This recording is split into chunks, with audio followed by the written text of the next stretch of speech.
All right. Hi, guys. Welcome back. We're going to do a short video on grief. We thought that this would be a topic while we're covering. I think we've all experienced a lot of grief over the last couple of years, not only because of, for some of us, the pandemic and how that impacted our lives, whether it was you were planning on getting married this year and you put your wedding off for another year, or, losing a grandparent or a parent or a sibling, or,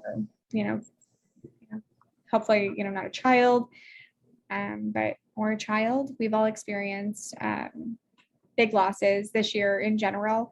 But grief beyond that is a much more widespread human condition. It's something that we all deal with, we all face in our lives multiple times.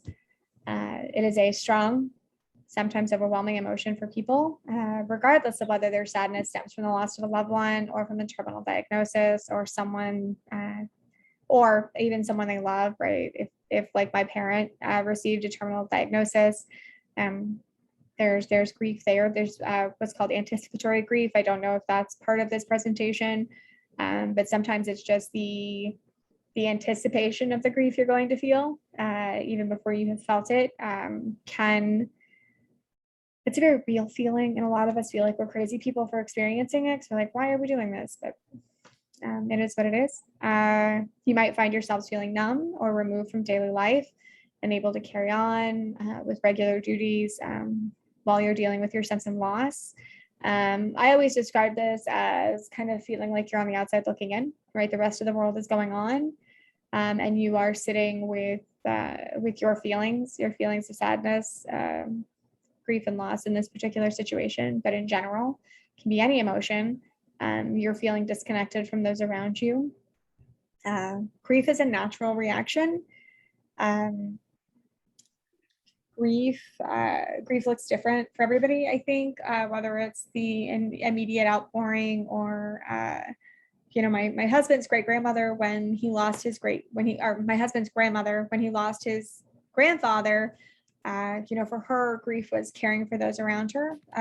She sought solace in being a caregiver and a caretaker in that space. And so, like I said, grief can look different for everybody.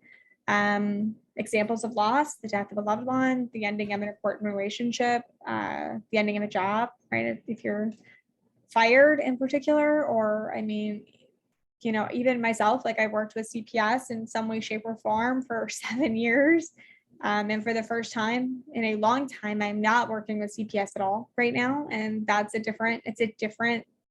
is a sense of loss, and there has been some grief around it. It is absolutely different. Qualitatively and quantitatively, it's much different than the loss of a loved one, but I've had to work through, okay, well, I'm not doing this thing I've done for so long. Mm-hmm. Loss through theft, loss of independence through disability, right? And not just the big ones, right? Not just you were in a car accident and now you're in a wheelchair, right? Like not just that.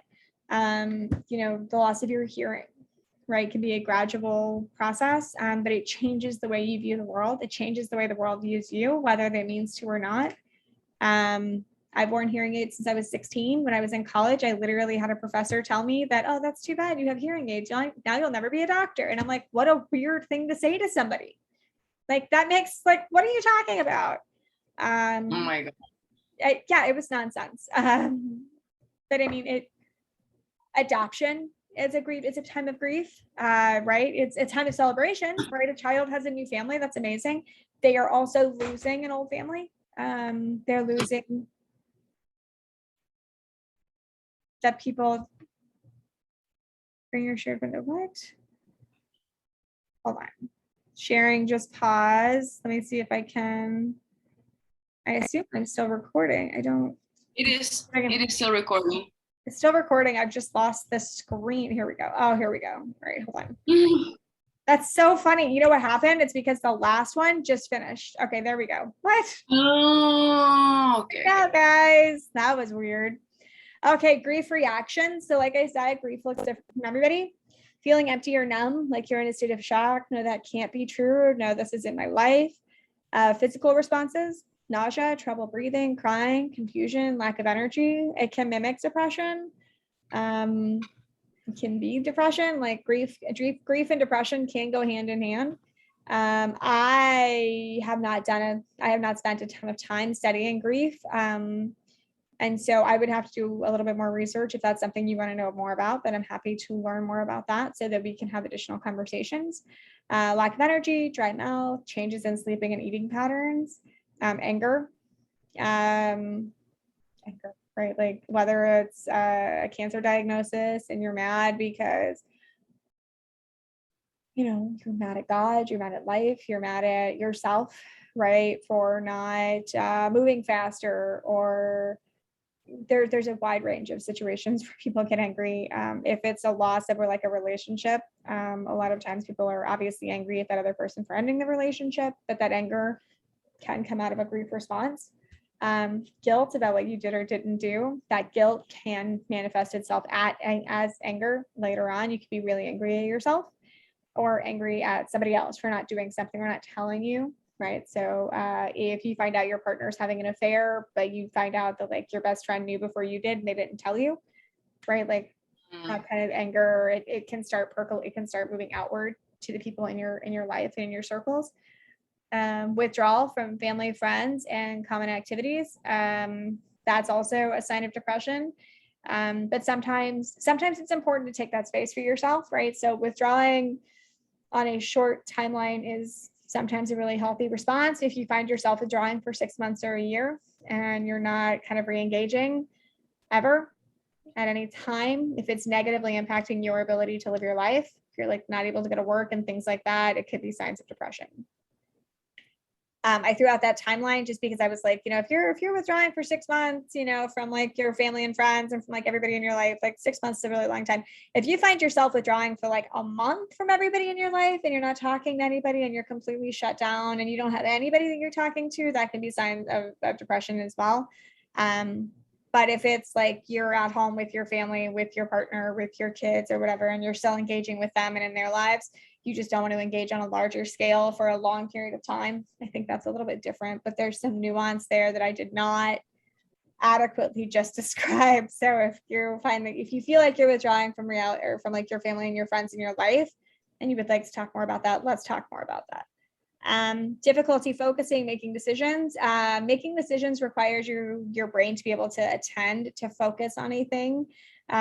Grief, just like depression and anxiety, it takes a whole lot of mental energy. And so it can be really hard to sift through stuff that for you mentally wasn't really a problem before, right? So if you're a really good multitasker and then you lose somebody you love and all of a sudden you find that you can't focus on more than one thing at a time, that's okay. That's your brain doing what it needs to do because it's trying to emotionally process real time while you're also trying to do the things you need to do in your daily life to care for yourselves and care for your family. Questions about faith or spirituality, challenges, the meaning, value, and purpose you find in life. Existentialism steps in here. Why am I here? What is the point of all of this? Why did God let this happen? Things like that may come up. If you have a strong religious community that you are part of, right, this is a time to stop and speak out and talk to your pastor, talk to kind of the leadership in that religious community and have those conversations, right? Work through them. If they're part of your community. If they're not, right, it may be an opportunity to sit down and have conversations with your friends and family and your support system to think through and talk through and just start processing this. If it's bigger than that and you don't feel comfortable doing that in either your religious community or just your support community, right, like talking to a therapist can be super helpful. Because these are big questions. These are big questions, and particularly the loss of a loved one can kind of rock your foundation of your life. And it's important to find footing on another foundation, to begin building another foundation. How long does grief last? It lasts as long as it takes to adjust to the changes in your life after your loss. It could be months, even years. It has no timetable. Thoughts, emotions, behaviors, and other responses may come and go. This is largely what I hear from people who have lost somebody. This has been my experience of grief since I lost my dad a few years back. is I'll be fine. Everything will be fine. I can talk about him, right? I'm talking about him right now, talking about my experience with having lost him right now. But there are also moments where it kind of comes out of nowhere, right? Where it's a kick in the teeth all over again. And you're just genuinely sad that you can't pick up the phone and have that conversation, or go and see them, or say something, or you hear something that they would think was funny and they're not here any longer to share it. Healing doesn't have to look magical or pretty. I don't know that it ever looks magical or pretty. Real healing through grief is hard, and it's exhausting, and it's draining. And sometimes you just have to sit with it, and you just have to say, this is terrible. This sucks. This is hard. You don't have to make your healing journey look any prettier or better for anybody else. It is your journey, and everybody goes through some version of it at some point in their lives. So if you're younger and you just lost a parent and nobody else in your friend group has lost a parent yet, right? You may hear a lot of dismissive commentary about it, right? Because people don't really know how to respond to it. And then later, once they lose their parent, they may reach out to you and just go, you know what, man, I really wasn't there for you. I'm so sorry. I had no idea. And now I do. And so it's important to love yourself and to care for yourself, and to understand that your healing journey is not a sign of weakness, right? Sitting with yourself and with your emotions when things are hardest is a sign of strength. And that can be a really hard thing to embrace. Once again, always happy to talk to any of you guys about grief, depression, anxiety, your healing journey, wherever you may be on it, at any point in time. And if it's not something that just, short conversations with me can help, I am happy to refer you to therapy, or to support groups, or to whatever you think may be beneficial to you. Happy to help you find those resources. Here are some resources for grief. These are just some larger resources. There are some here in Austin. Maria and I have talked about trying to start a grief group at Think East. If that is something that you are interested in, please let us know, so that we can start putting together, just a brief, quiet, quick curriculum. And curriculum sounds like, you guys are going to first grade and you guys are going to learn a whole bunch of math and science. That's not what it means. It's a structure for us to set up a grief group, just basic questions. It's how social workers talk about therapeutic groups, by the way, and even support groups. It's language that we use. If you need these links, it's actual links, hyperlinks, let me know, and I can always email or send them to you via text. And there was another slide after this that I can't get to right now. There we go. Questions, how to contact me. As always, if you have any questions, comments, or concerns. Grief is particularly hard because it's so nuanced, it's so complicated. It's hard for even a person going through grief to talk to other people and be like, this is what grief is going to be like for you. So if there was anything in here that was unclear, and I'm sure that for many of you watching this, there will be plenty of things that were unclear, please reach out and ask me what I meant by what I said, or if you have a story or an experience that you would like to share, so that the next time we do something like this, or as we're setting up a grief group, your experiences are helping to educate us, if that is something you are interested in doing. Okay. As always, have a wonderful day, and we look forward to seeing all of your lovely faces later. Bye, guys.